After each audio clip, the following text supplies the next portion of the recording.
BFM Patrimoine, l'émission 100% placement sur BFM Business. Et on accueille maintenant Angélique de Lanxin. Bonjour Angélique. Bonjour Cédric. Pour Ideal Wine, on pensait en avoir fini avec le virus. Il n'en est rien et on voit encore que ça nous retombe dessus. On va essayer de voir parce que cette crise, elle favorise un type d'activité, c'est le e-commerce. Et vous surveillez aussi une partie de ce e-commerce avec ces ventes aux enchères de grands crus en ligne. Qu'est-ce que vous voyez? Qu'est-ce que vous percevez? Alors, ça tombe bien, puisqu'effectivement, nous mettons la dernière main à notre baromètre annuel d'analyse des enchères de vin, qui est une analyse, en fait, de tout ce qui s'est passé l'année dernière, et Dieu sait s'il s'est passé des choses. Et ça constitue un socle extrêmement solide et précieux pour percevoir ce qui est en train de se profiler au cours de l'année 2021. Des tendances qui frémissaient l'année dernière sont en train de véritablement exploser ces temps-ci. Donc, le e-commerce, c'est clair, ça en tire profit. Est-ce que c'est vente aux enchères électroniques, votre spécialité, c'est aussi boosté? Alors ça, les ventes aux enchères ont ce site particulier que l'essentiel des personnes qui vendent leur cave sont des particuliers, justement, des individus et pas des producteurs. Donc l'année dernière, c'est pas vous que je vais apprendre que tout le monde était enfermé chez lui pendant quelques mois. C'était impossible de se déplacer pour aller chercher des caves ou pour ceux qui souhaitaient nous les apporter pour les mettre en vente. Donc on a eu une grosse diminution du sourcing. Après, à partir de l'été, la mise en place des gestes barrières nous a permis de retrouver une activité à peu près normale, si j'ose dire, jusqu'à la fin de l'année, mais que ça a quand même pesé sur les volumes de façon assez significative. On a fini l'année dernière sur une progression en volume de 4%, ce qui est positif, mais ce qui n'était pas dans nos anticipations, 9% en valeur.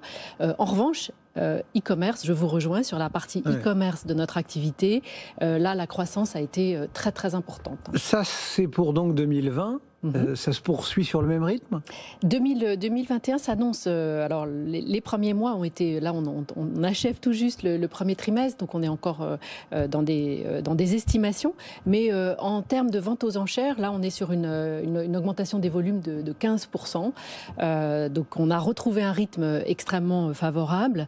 Et c'est encore plus important sur la partie e-commerce, puisque là, on est à plus 80%, 85% même en valeur par rapport au premier trimestre de l'année dernière. Est-ce que vous arrivez à percevoir la volonté des acheteurs, entre guillemets? Est-ce qu'ils achètent pour consommer rapidement ou est-ce qu'ils travaillent leur cave patrimoniale? J'ai envie de vous dire les deux, l'un n'étant pas d'ailleurs exclusif de l'autre, c'est-à-dire que vous achetez des vins que vous rêvez de goûter et en fait, ce faisant, vous constituez une très belle cave patrimoniale quand vous achetez bien. Donc finalement, les deux ne sont pas du tout antinomiques. Nous, ce qu'on regarde, en fait, c'est le prix moyen de la bouteille.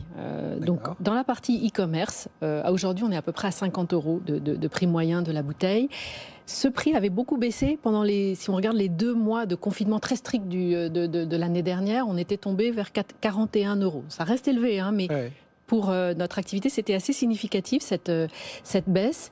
Et ça montrait bien que les gens venaient rechercher plus des vins à voir assez rapidement, surtout dans un contexte de fermeture d'un certain nombre de réseaux de distribution.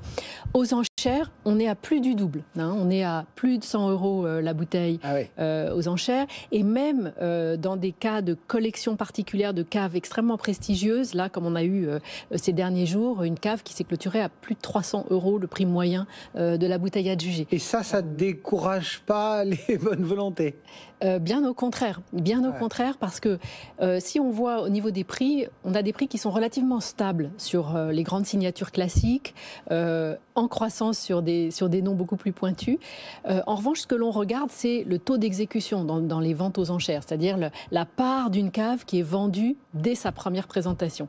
Elle était plutôt autour de 60% l'année dernière. Elle est passée, aujourd'hui, on est entre 80 et 100% de taux d'exécution, avec des prix qui dépassent de très très loin la mise à prix, la dernière vente, cette fameuse collection particulière, 30% au-dessus de la mise à prix pour l'adjudication totale de cette cave qui s'est vendue, 96% ça a été vendu. Donc, Donc il n'y a pas de désaffection des amateurs. Alors les amateurs, aujourd'hui, je dirais, ils recherchent des vins un petit peu dans toutes les régions. On a l'impression que ce confinement, finalement, enfin toutes ces périodes de restrictions, de fermeture de restaurants, de restrictions d'absence de voyage possible, de tourisme, il y a un vrai phénomène de compensation aujourd'hui.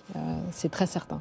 Et est-ce que face à donc une envie des amateurs qui ne se dément pas, est-ce qu'en face, puisque vous nous avez parlé au tout début des quelques problèmes d'approvisionnement que vous avez eus, est-ce qu'il y a comment se comporte l'offre finalement? Alors le sourcing, c'est devenu effectivement le sujet, puisque les amateurs sont derrière leurs écrans, s'ennuient un peu le soir et sont prêts à rechercher vraiment tout ce qu'on est susceptible de leur proposer. Donc c'est la question aujourd'hui, c'est de trouver les vins à leur mettre à disposition. Bon, alors qu'est-ce qu'ils aiment justement? Qu'est-ce qu'on leur propose? On essaie de faire un petit top? Un top dans toutes les régions. Alors, on peut commencer par Bordeaux. Ouais. On n'y coupe pas?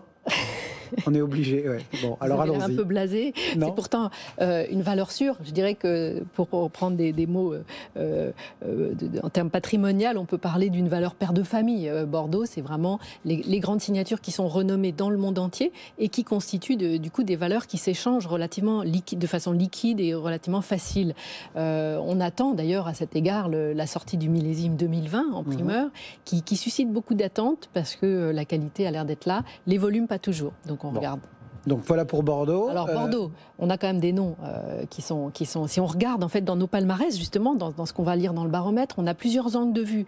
On a soit ceux qui ont suscité la valeur la plus importante. Donc ça c'est Pétrus, c'est intangible, ça fait des années que ça dure. Depuis que nous écrivons ce baromètre, ça a toujours été Pétrus.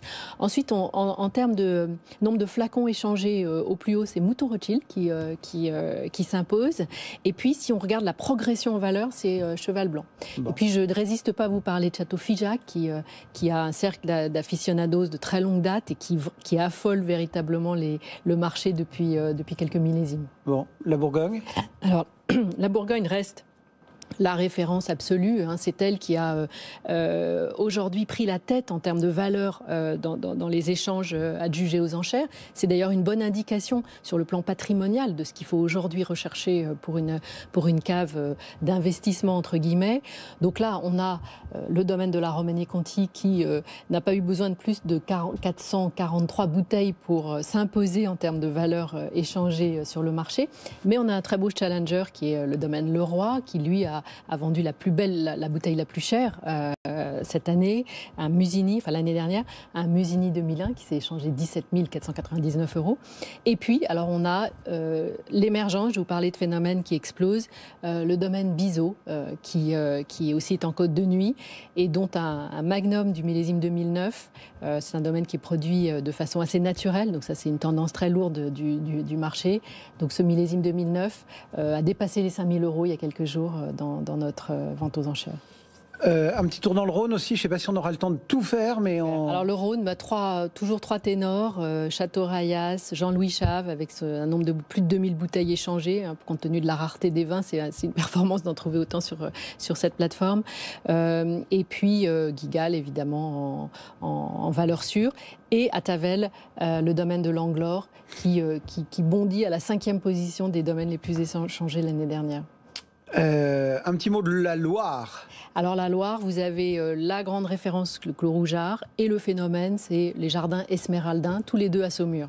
Bon, voilà donc pour les grandes régions. Après, on avait du Beaujolais, de l'Alsace, du Languedoc, du Champagne, du Jura ou des vins du Sud. Vous choisissez quoi, le coup de cœur, entre guillemets, parce qu'on va pas avoir le temps de tous les faire? J'en ai dans toutes les régions. Je pense au Languedoc, on a souvent parlé de la Grange des Pères pour le mythe, et Mascal des Mouras pour la délicatesse. Bon, et ben voilà quelques idées. On essaiera d'en reprendre d'autres dans une prochaine chronique. Merci beaucoup Angélique de Lanxin pour Ideal Wine, le CAC 6090 points, plus 0,38%. BFM Patrimoine, l'émission 100% placement sur BFM Business.